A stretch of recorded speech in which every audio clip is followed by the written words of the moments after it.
भविक पंकज बोध दिवाकरं प्रतिदिनं प्रणमामि जिनेश्वरं प्रतिदिनं प्रणमामि जिनेश्वरं। सुकृत कर ले रे या पूंजी साथ नहीं जावे नहीं जावे, पुण्य री कमाई थारी घटती जावे पुण्य री कमाई थारी घटती जावे। सुकृत कर ले रे या दौलत साथ नहीं जावे नहीं जावे, पुण्य री कमाई थारी घटती जावे पुण्य री कमाई थारी घटती जावे। हाय हाय तो कर तो रेवे दौड़ा दौड़ लगाई, अरे खाणो पीणो भूल गयो है जोड़ी पाई पाई, खाणो पीणो भूल गयो है जोड़ी पाई पाई। धन रात रवि हो थान रात रवि सुकरी नींद नहीं आवे नहीं आवे, पुण्य री कमाई थारी घटती जावे पुण्य री कमाई थारी घटती जावे। सुकृत कर ले रे यो अवसर पाचो नहीं आवे नहीं आवे, पुण्य री कमाई थारी घटती जाए। सर्वज्ञ सर्वदर्शी चरम तीर्थंकर अहिंसा के अवतार विश्व वंदनीय शासनपति श्रमण भगवान वर्धमान महावीर के पावन चरणों में कोटि कोटि वंदन। हृदय की अनंत अनंत आस्था के केंद्र, संयम धन के दाता, संसार सागर से तिरने का सन्मार्ग बताने वाले पूज्य गुरु भगवंत श्रमण सूर्य दिव्य विभूति 1008 श्री मर्दर केसरी मिश्री मलजे महाराज साहब के पावन चरणों में कोटि कोटि वंदन।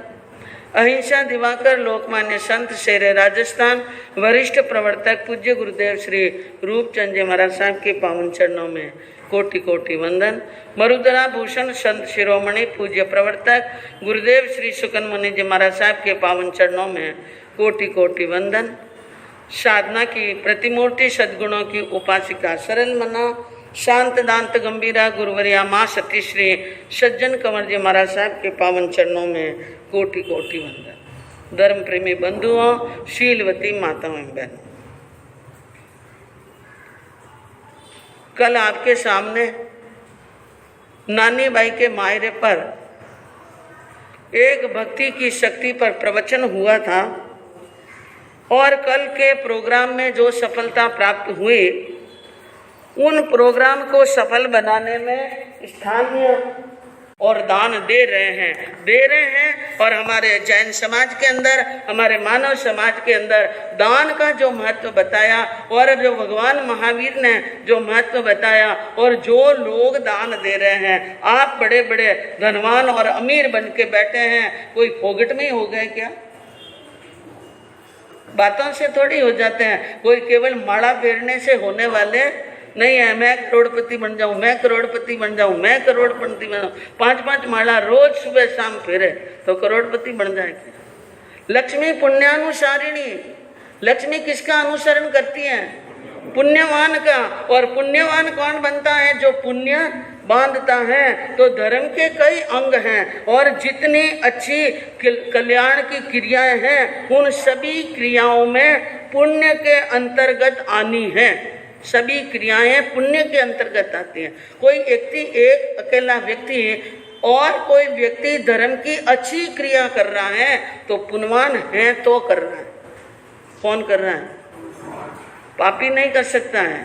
धर्म की क्रिया सामायिक, धर्म ध्यान करना, सत्संग में आना, व्याख्यान में आना, भजन करना, भाव करना, पचकान करना, तपस्या करना, स्वाध्याय करना, कोई पापी नहीं कर सकता है। पापी तो एक भी शब्द भी राम का अपने मुंह से, अरे पापी रामो कैसो राम नहीं निकले, पापी रामो कैसो राम नहीं निकले, केसर मिल गई गारा में, केसर मिल गई गारा में। एक पापात्मा राम का नाम नहीं ले सकता है, एक पापी आत्मा अरियंत का नाम नहीं ले सकता है। अगर आपके मुंह से नमो अरियंतानम निकलता है और नमो पार्श्वनाथाय निकलता है और नमो राम निकलता है तो समझ लेना पुनवानी का क्या चल रहा है,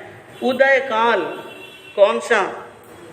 हाँ, पुनवानी का उदय काल। पुनवानी फलित है इसलिए नाम ले रहे हैं। तो किसी ने तप किया, किसी ने जप किया, किसी ने स्वाध्याय किया, उसके अंदर आचरणीय जो भी है और जो अंग है वो है पुण्य। पीछे क्या लगा है? पुण्य। और यह सभी धर्मों में स्वीकार किया, जैन धर्म में भी और हमारे हिंदू धर्म के सभी धर्मों में, और ये भी स्वीकार किया दुर्गति का नाशक है, सुगति का बंद कराने वाला है, यश कीर्ति और उदारता देने वाला है, मानवीय सद्गुणों को जागृत करने वाला, और गृहस्थ धर्म का मंगल सूत्र। गृहस्थ धर्म का ये क्या है? हाँ, एक सदवा मंगल सूत्र पहनती हैं वो सौभाग्यवती कहलाती है। इसी प्रकार जो सौभाग्यशाली मनुष्य हैं वे अपने हाथ से प्रतिदिन क्या देते हैं? दान देते हैं। दान देना बहुत कठिन कार्य बताया। क्या बताया? बड़ा कठिन बताया। एक व्यक्ति बड़ी मेहनत से पैसा कमाता है, एक एक पाई करके जोड़ता है, और कई बार तो मनुष्य के लिए यूं कह देते हैं कि मनुष्य के 10 प्राण, लेकिन 10 नहीं, यह 11वां प्राण। 11वां प्राण कौन सा है? पैसा। पैसा है 11वां प्राण। 10 प्राण मौजूद होते हुए भी यह 11वां प्राण यानी पैसा निकल जाए तो 10 ही प्राण निकल सकते हैं एक साथ में, 10 ही प्राण निकल सकते हैं। तो जैन सूत्रों और साहित्यों में दान की अपरंपार महिमा बताई, और जिसके अंदर हमारे जिनेश्वर देव तीर्थंकर भगवान दीक्षा लेने के 1 साल पहले वर्षी दान देते हैं। क्या देते हैं? हाँ, 1 करोड़ 8 लाख सोनैये का दान। अब करोड़ मती बात आवे तो मैं आई बात क्यों? तीर्थंकर एक दिन में कितो दान देवे सा? 1 करोड़ 8 लाख सोनैये का दान देते हैं प्रतिदिन। 1 साल वर्षी भर दान देने के बाद में, और तीर्थंकरों के दान की महिमा भी एक अलग है और वो भी बहुत लंबी है, तो यहाँ नहीं कहूँगी। जब कभी प्रसंग आएगा कि तीर्थंकर दान देते हैं, उनके पास में 1 करोड़ 80 लाख स्वर्ण मुद्राएं दान देते हैं, तो इतना धन कहाँ से आता है वो भी आपको बताएंगे। और 4 प्रकार के जो कल्याण के मार्ग बताए, उसके अंदर दान को पहलो मार्ग है मुक्ति रो दान प्रेम सो देनो। पहलो मार्ग है मुक्ति रो दान प्रेम सो देनो। देनो पर किणन नहीं कहनो, लाभ अचित्यो लेनो। मुक्ति रा मार्ग 4 बताया चोका है। मुक्ति रा मार्ग 4 बताया चोखा है। 4 मार्ग मुक्ति के बताए, जिसमें पहला बताया दान, और दान प्रेम सु देना। अभी आप यही सुन रहे थे कि दान देना तो क्या देना? किसी गरीब के हाथ में 2 रोटी का भी दान दो तो प्रेम से देना। ले भाई 2 रोटी खा ले, आराम से खा ले। इस प्रकार प्रेम से देना, और प्रेम से देना देनो पर किण नहीं कहनो, इसको कहते हैं गुप्त दान। हाँ, इन अंगुली से दिया न इन अंगुली को मालूम नहीं पड़े। और अणचित्यो दान, नहीं सोचा हुआ दान भी दे देना। और दान के भी कई प्रकार बताए, आहार दान, औषध दान, ज्ञान दान और अभय दान, जिसके अंदर जैन आगमों में, जैन दर्शन में, जैन सूत्रों के अंदर आहार दान का भी बहुत बड़ा महत्व बताया। क्योंकि चाहे वो तिर्यंच प्राणी है, चाहे वो मनुष्य हैं, सबको आहार चाहिए। सबको क्या चाहिए? आहार चाहिए। और आहार के बिना कोई जीव नहीं रहता है, क्योंकि अन्न वही प्राण न पानी वही प्राण। अन्न भी प्राण है न पानी भी प्राण है। आप क्यों बाबू जी पहले कहता 10 प्राण, पचे 11वां प्राण न। अब अन्न भी प्राण न पानी भी कहीं है। हाँ, 10 प्राणों को जीवित रखने के लिए अन्न और पानी की भी क्या होती है? आवश्यकता। तो यह अन्न और पानी भी प्राण है। और कहते हैं कि अन्न जीवन है, पानी भी जीवन है। और संत दीनहीन याचक को और जो किसी को दान देते हैं, और वो दान उनके लिए पुण्य का क्या करता है? बंद। और जितनी पुण्यवानी होगी उतना ही सुख समृद्धि प्राप्त होगी। और यहाँ पर आप सुख भोग रहे हैं, घर के अंदर अमीरी है, हर प्रकार के आपके घरों में सुख के साधन हैं, गर्मी के, सर्दी के, भूख के, प्यास के, हर चीज के साधन हैं। उन सभी साधनों का आप प्रतिदिन उपयोग कर रहे हैं ना। पलंग है तो पलंग पर सोते हैं कि नीचे सोते हैं? पलंग पर सोते हैं, नीचे नहीं सोते हैं। घर के अंदर पलंग पर सोते हैं, आराम कुर्सी पर बैठते हैं, शटरस के भोजन जीमते हैं, बढ़िया पोशाक पहनते हैं, बढ़िया आभूषण धारण करते हैं, बड़ी अच्छी कार में घूमते हैं। तो प्रतिदिन पुण्य का खर्चा हो रहा है। क्या हो रहा है? जितना आप ऐश कर रहे हो, जितना आप आराम फरमा रहे हो, उतना उतना रोज रोज पुण्य का क्या हो रहा है? हाँ, आमद आना 8 री ने खर्चा रुपया 2, पुनवानी बांधी तो 8 आना री, और रुपया कितना खर्चा? 2। आमद आना 8 री ने खर्चा रुपया 2 के गणेश गए महेश ने कर्जा इन विध हो। साधारण जगत के अंदर भी 8 आना कमाने वाला व्यक्ति 2 रुपए रोज खर्चा करेगा तो कर्जा होगा। और एक व्यक्ति आध्यात्म क्षेत्र में पुनवानी को रोज खर्चता है, लेकिन बांधता कभी कभार है। आठम चौदस बांधता होगा, या कभी महापुरुषों का प्रसंग आ जाए, या कोई साधु संत पीछे ही पड़ जाए, दान देना ही पड़ी, जन शर्मा शर्मी भी कहीं देना पड़े तो पुनवानी बांधते हैं। नहीं तो प्रतिदिन अपने मन से, अपने भाव से, कई पुनवान है हो, ऐसी बात नहीं है जो प्रतिदिन यानी किसी को नाश्ता, किसी को कुछ न कुछ, चाहे कुत्तों को खिलाए, चाहे गाय भैंस को खिलाए, चाहे कबूतर को खिलाए, चाहे गरीब को खिलाए, लेकिन बिना खिलाए खाना नहीं। बिना खिलाए हाँ खाना नहीं। तो ये भी काम करते हैं। और बंधुओं, जैन आगमों के अंदर राजा प्रदेशी ने आहार दान के लिए भोजनशालाएं खोलाई थी। किसने? हाँ, ये राय पसेनी सूत्र बोल रहा है कि राजा प्रदेशी ने अपने, और कई राजा हुए, संप्रति नाम के राजा हुए, जो सम्राट अशोक का नाम आपने सुना? सम्राट अशोक हुए थे, और उनका पौत्र था, अशोक का पुत्र कुणाल, और कुणाल का पुत्र था संप्रति। और संप्रति ने और राजा प्रदेशी ने अपने आय का 4 विभाग किया। अपने आय के कितने विभाग किए?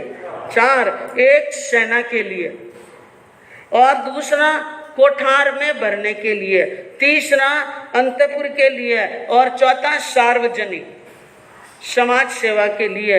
इस प्रकार। और कहते हैं दान देने की परंपरा तो निसर्ग से ही समझ लेनी चाहिए।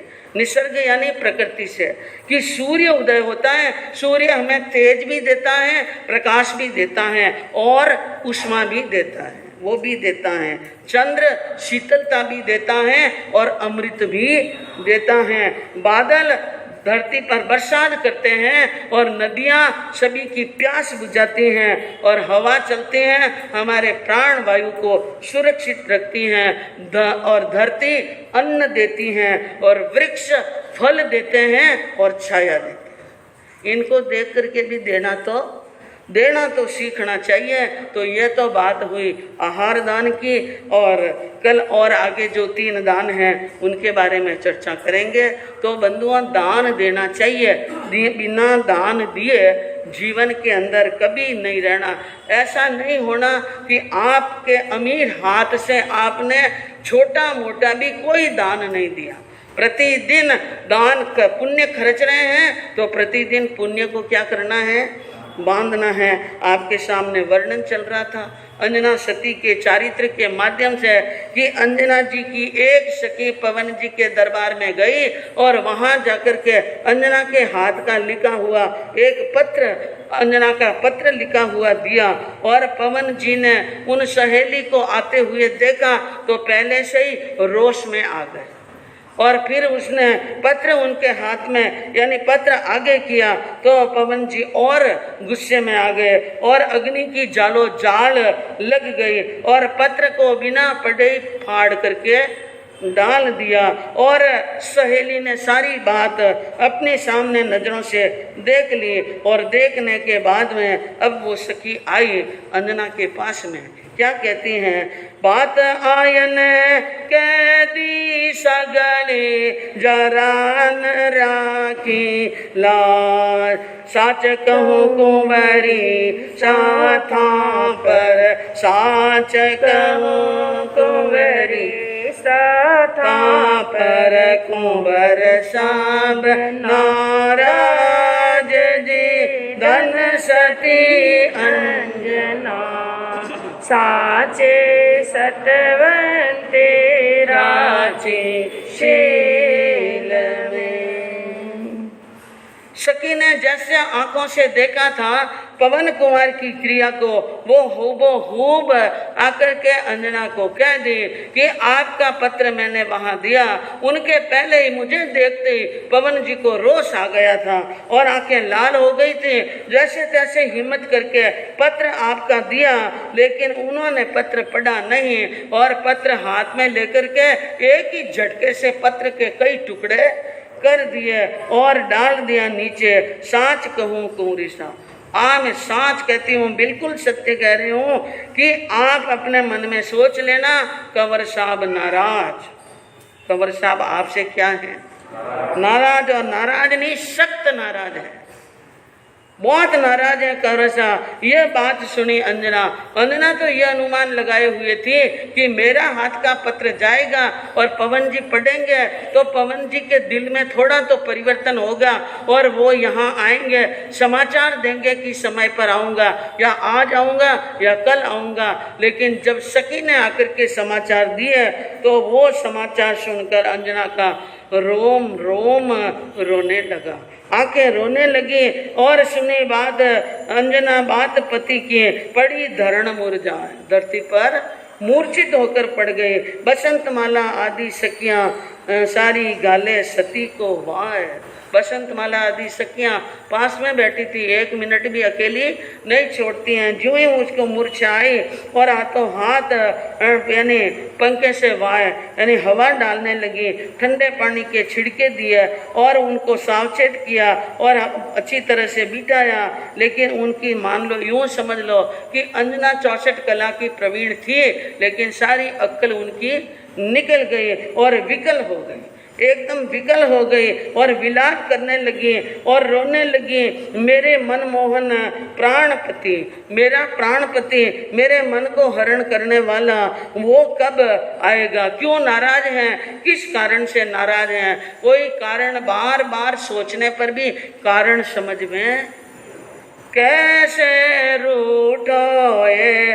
सहेली मारो मनमोहन भरतार, कैसे रूठोए सहेली मारो मनमोहन भरे, मनमोहन भरतार मारो रूठ गयो करतार, कैसे रूठोए सहेली मारो मनमोहन भरतार। चुगलखोर कोई लागो कान, झूठी साची कह दी छान।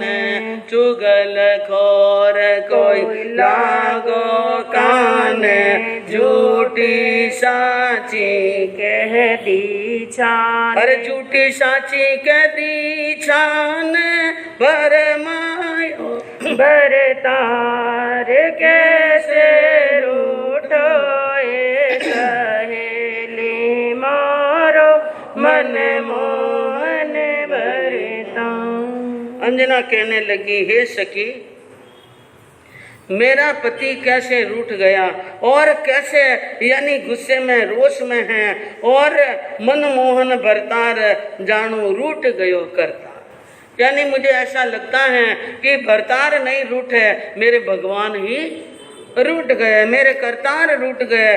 क्या कोई ऐसी बात हुई है कि कोई चुगलखोर कोई लागो कान, कोई ऐसा चुगलखोर है जो श्री पवन जी के पास में रहता है और बार बार कोई चुगली खाने का क्या कर रहा है, काम।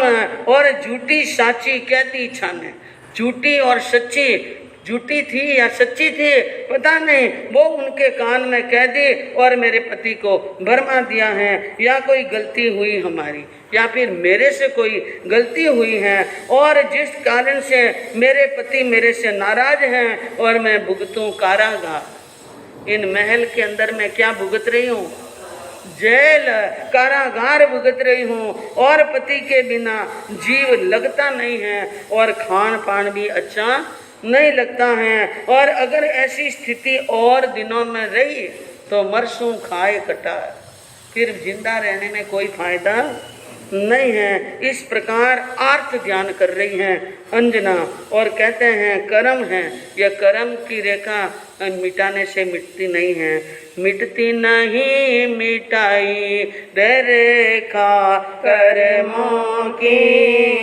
मिटती नहीं मिटाई रेखा कर्मों की। राम लखन दो राज दुलारे, राम लखन दो राज दुलारे, राज छोड़ दो बन को सिधारे, राज छोड़ दो बन को सिधारे। संग जनक की जाई रे का कर्मों की, हाँ संग जनक की जाई रे का कर्मों की।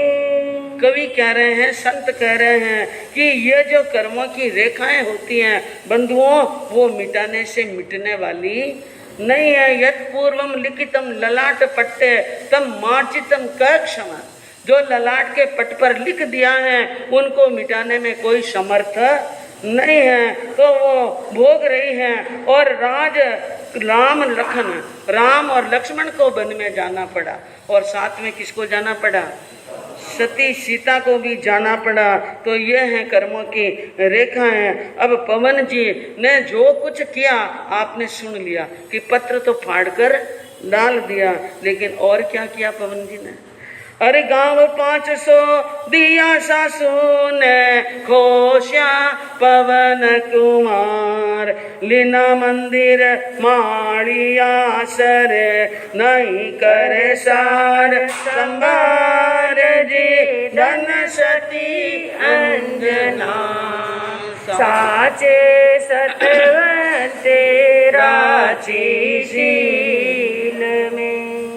आपने सुना था कि सासू के पगे लगी, जब पहली बार घर में आई और सासू के पांव पकड़े थे तो उनकी सासू केतुमती ने 500 गांव पग पकड़ाई में दिए थे और बड़े बड़े भवन और महल दिए थे और रत्नों के आभूषण दिए थे, सुंदर सुंदर वस्त्र दिए थे।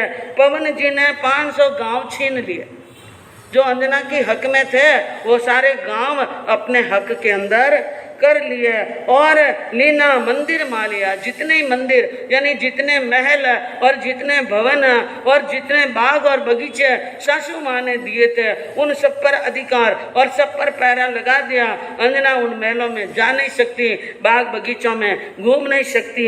एक महल उनके नाम जहाँ वो रह रही थी एक महल उनको दे दिया। नहीं करे सार संभाल नहीं कर रहे हैं। और ये बातें बड़े घरों की बातें, छिपाए से छिपने वाली नहीं। अब आप सोच लो, पूरी रतनपुरी के अंदर, पूरी रतनपुरी में चर्चा हो गई कि अंजना और पवन जी के बीच में बोला चाली। और आप लोग और एक मनुष्य क्या करता है, अपने घर की बात पड़ोसी को भी मालूम नहीं पड़े, इसलिए कितना छिपा के रखते हैं, कितना छिपा के रखते हैं। और यह बात बहुत बड़े घर की है कि महाराज प्रहलाद सिंह जी का एकाएक पुत्र पवन और जिनके ऐसी सुंदर गुणवान पत्नी मिली, लेकिन दोनों के बीच में बोला चाली नहीं है, पूरे गांव में पता चल गया। और अब आप देखिए सास ससुर को कैसे पता चलता है और आगे क्या कहानी बनती है, बंधुओं सुनने से मालूम पड़ेगा। चत्तारी मंगलम आर्यंत मंगलम सिद्धा मंगलम साहु मंगलम के